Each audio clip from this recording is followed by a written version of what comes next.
Hi guys, this is Cece here from Cece Sharing Space. In this space, we share views and information on self-development and relationship building. Please subscribe to my channel and click on the notification button and to receive notifications for the new videos. And also, don't forget to click on the like button. Enjoy, thank you. Hi guys, once again thank you for listening to my video. I am going to continue with the topic about overspending during the festive period.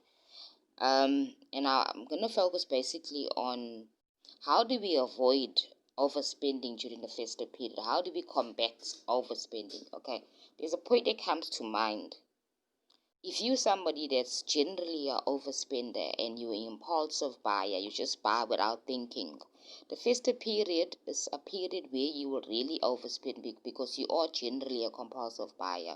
So you need to also learn how to budget right through the year from January right through. By the time you get to the festive period, you now have a way of managing your spending. If you have an issue with spending, overspend, you need to address it. You need to also do research on what it means to have credits, what it means to take loans. You need to understand all those things.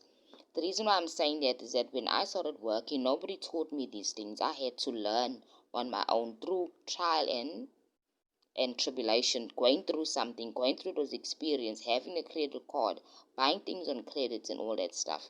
Now, the education around credits and how to be a wise buyer or consumer, it's not really taught in South Africa much. Or you get some, like now you see on television during the festive period, they'll have these adverts where the banks will have and inform the people that please don't overspend and all the other stuff.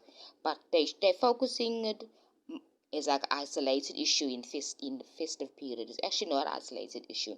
Money management is what some South Africans really lack. We lack money management because the mere fact is that we're not taught how to manage our money. We're not taught how the system works, in terms of credit cards. What is the meaning of interest rates? All those things. We're not taught those things, or we don't actually want to go out there and do our own research. So later in my life, I started doing research on these things. I started and tried to understand what does it mean. And our system in South Africa is so similar to what's happening in the other Western countries, because South Africa is considered an African Western country, right? It used to be a second world country, but now it's kind of dropped status since our economy dropped. But the people in the country play a big role on how our economy will eventually look like at the end of the day, because we need to practice decisions that really contribute to a healthy economy. We cannot we don't have much control of the effects on other things, but how we personally manage our finances should be considered from January right through. So if you are a person that's very prudent, you can never overspend in December, because you know how to save money, you know how to budget, you know how to think very clearly but before you make a purchase. But unfortunately, the stats with regards to the amount of people that are prudent and people that manage their money in South Africa is very, very small. And I had to go through the period of being highly in debt, and then later getting rid of all my debts, and later then eventually learning everything about it, because then I was in debt and things were terrible. And now, let me go back to my topic. Okay, how do we avoid overspending during the festive? So the first thing we need to learn that before the festive period, we need to also focus on learning about finance. We need to learn about finance and how it works, okay? And then we need to learn something about call up budgets. This might be a foreign concept for most people, and when I hear the word budget, they want to frown because they feel they've been deprived. A budget to them is like you depriving yourself. They just want to buy, you know what I mean? Just buy without thinking. So when you have a budget is a simple financial plan. You plan everything. You say, okay, well, I know I'm going to get this bonus during December, okay? And after December, straight after that, it comes January. So I need to know that my money is going to carry over till January ending, because companies don't pay you until after December, after New Year's, January, or maybe the 15th, the earliest. So you need to think in those terms. So when you want to plan carefully, you need to take into consideration your expenditure you have for December. Must not eat all your cash reserves. You need to have cash reserves for January. You remember there's still school uniforms. If you're wise, you can even start buying the stuff now in December. That's what I ended up doing with my last son that was in school. I used to then buy the uniform and stuff during December, all the important things, knowing that in January he's already got his school shoes. I don't have to worry. I can now spend my other cash on my Christmas necessities. I'm using the word necessities because you need to think about necessities. Things that are important. Luxury things are used when you have a surplus of money.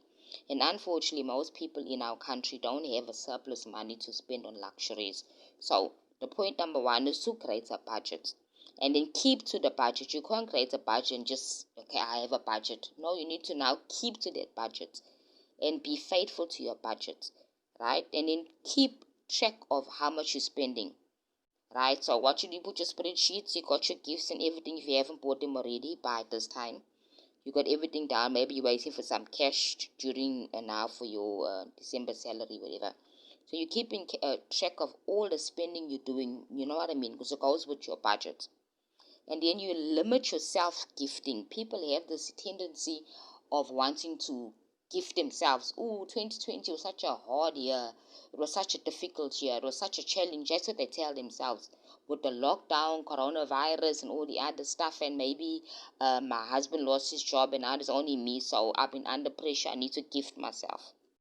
I need to gift myself. Then you start thinking, okay, well, what shall I buy for myself? But obviously, we will go over the most expensive time. This is not the time to think of buying things for yourself that are big because they're going to be expensive. You need to think of budgeting. Is it in my budget?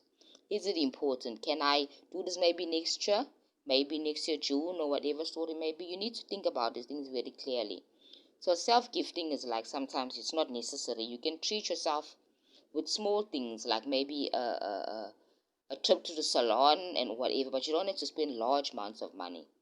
Okay, and then choose practical, economical gifts for other people. Be practical about the gifts you choose.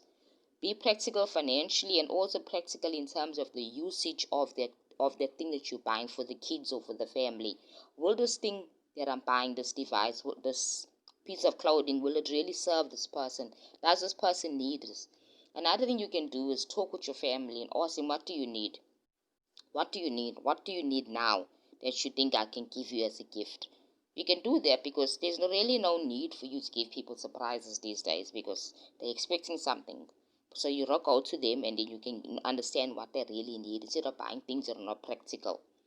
Okay, so you don't want to spend your money in ways that are not practical. You need to spend your money on things that are going to serve the other person. Okay, and then beware of retail tricks. Retailers can trick you. You need to understand that advertising is a trick. Advertising has tricks within itself for people to buy. They attract you. They use type of wording like 99, 100, 1 rand 99 or 20 rand 99. Those are all tricks. It's the reason why they always have 90 rand 99 or 94 rand or 95 rand at the end of their numbers. Because it's some type of economical advertising trick because it triggers something in your mind. You think, oh, it's only 19 rand 99 or 19 rand 25. You're only saying it's only, and you're not thinking that it's just about 20 rand. So what I like to do in my mind, I like to round up my figures. When I'm going shopping and I see an advert that says 155.99, I cancel the 99. I just go to the carry over to the next amount. So it's 155. It's actually 156. You see, you need to understand that advertising and even with the pricing and how they package the good is all a way of tricking. So you need to be aware of the retail tricks to attract consumers. Because remember that you and I are only consumers in the eye of the retailers.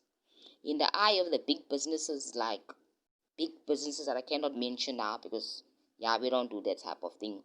You need to really understand that retailers and shops, big shops and small shops, when they put advertising stuff, they use certain language or use certain codes like colors and stuff like that, and they make you feel that you really need that thing. So you need to be very aware. beware of these tricks, retail tricks, because they need to get you, they sell their goods, and they don't care if you need that good or not. It's about you thinking that you need that good. So you ask yourself, a good consumer, a wise consumer will always ask him or herself, do I need this thing? Does it fit in my budget? I think that's what we lack in South Africa. We lack people that will stop and say, I have a budget, let me stick to my budget. I'll buy this other item some other time. I have this budget, and it has to be strict. You need to be strict on whatever you put on paper, or else it's useless even having a budget. It's useless, you just wasted your time. Okay, so spending during a festive period is unavoidable. However, overspending excessive amounts of money on things we don't need is avoidable. We can have a happy festive period, because festive period is about family, it's about appreciation, it's about gratitude, it's about saying thank you. I'm alive and I'm enjoying this period. For religious people, it's about the birth of Christ and all the other stuff, okay? But I'm going to clearly focus on other perspectives, not on religious perspectives. Festive period is time for family, and we need to be careful when we are drinking.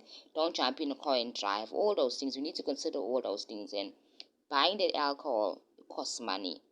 Your whole life costs money, so you need to be very careful of your life. You need to be able to make wise decisions, so that your family cannot be negatively affected. You cannot be negatively affected if you make wise, sound financial decisions. Okay, thank you so much for listening to my video, and I hope these tips were helpful. So there's just 5 basic simple tips. Create a budget. Keep track of your spending. Limit yourself gifting. When you buy for yourself, don't go all totally out the way and spending expensive gifts or on expensive goods. Choose practical, economical gifts, right, that are useful for your family members. Beware of retail tricks. Yeah, that's the 5 tips I can give you guys. Anyway, thank you so much for listening to my video, and I hope it was helpful. Thank you.